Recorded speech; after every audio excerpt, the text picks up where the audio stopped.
Everyone. We will be talking about women in the military today.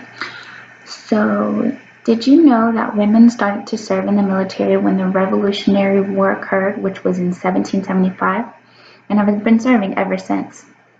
Today, I would like to talk to you about the three major points of being in the military as a woman. First would be statistics, second would be what joining the military has done for women, and the last one would be the negativity women had to receive about joining. Speaking from my personal experience, I've been looked down upon for joining the military, Army to be exact. There are many comments that were stating I wasn't strong enough or tough enough, but I didn't let those negative statements define who I was as a woman. But yet, what we say in the Army, embrace the suck and keep pushing through, staying motivated. This topic is important to me because I'm a living witness of some of the things that women have gone through that men will just never go through the military. So the statistics we will speak about first. Did you know that there are 11.8% of the Hispanic race that is made up of the military, 17% of the African American race, and then 70.7% of the Caucasian race? That's a lot of people, different groups, different ethics, and just amazing people and souls joining together to become one. According to the Department of Defense, the age group ranges from 18 to 25, which is a whopping 40.1%, and then there is 25 to 40, which is 46.5%. Now, with this being said, if you're 18 years old, you still may join the military, and if you're 40 years old, there's still hope. Being open-minded about everyone being able to serve is a great thing to do. Second, we'll speak about what joining the military has done for females. So there is marriage, which over the past 3 years has been a total of 143 military marriages, which is incredible. And every day the number is just growing bigger and bigger. There are many different types of marriages though, such as like a court marriage being a traditional marriage where you would go to a courthouse and get married or have a wedding on a beach. The second one is a contract marriage, meaning you are married to someone but under a contract, meaning, let's just say, for example, I pay you to be married to me so that I could get out of the barracks type of situation.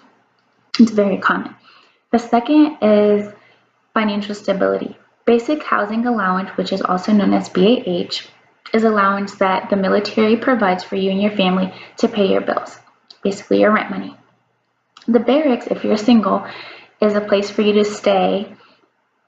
It's just kind of like a dorm, basically, if you don't have any dependents or are not married, or a GO bachelor, which we would get more into detail about that in another video. There are also incentives to earn more money, such as airborne, air assault, or being prior enlisted. Being prior enlisted means that you were reserved, but then you went active duty. Another thing about marriages are the divorces, unfortunately. There are 9,894 divorces that has happened within the past 2 years. Now, what is called divorces could be a numerous amount of things, but once a divorce has happened, or the process of the divorce has happened, there is spousal support, which is when the soldier member is paying the spouse a portion of their income. It's crazy how often this happens, and it's sad. Knowing if you're ready to get married while in the military and what to do to prevent the divorce after marriage is very crucial. Being married is important to anyone, but making the right decision to marry someone is primarily up to you. Next, we'll speak about the negativity women had to receive about joining, such as me. My family would tell me I'm not strong enough, or I can't do it because I'm a girl, or I'm going to fail out of basic training, gave me motivation. There's also bullying in the military. This bullying occurs every day, and it only gets worse while you're on deployment, which means downrange.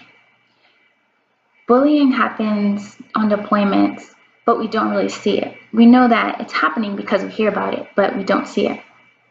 So I feel like this drives women to behavioral health, which is basically like a therapy, and or suicide, which is really sad because I've known a lot of people to, become suicidal because of bullying.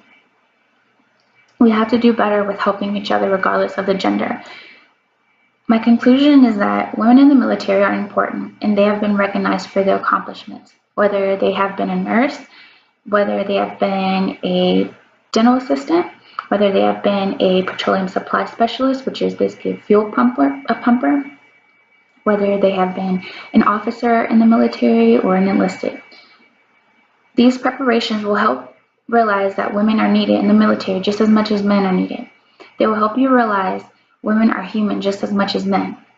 Please remember that these are proven facts about women in the military provided by the Department of Defense, and this topic is not targeted to only men, but to women who bring other women down as well.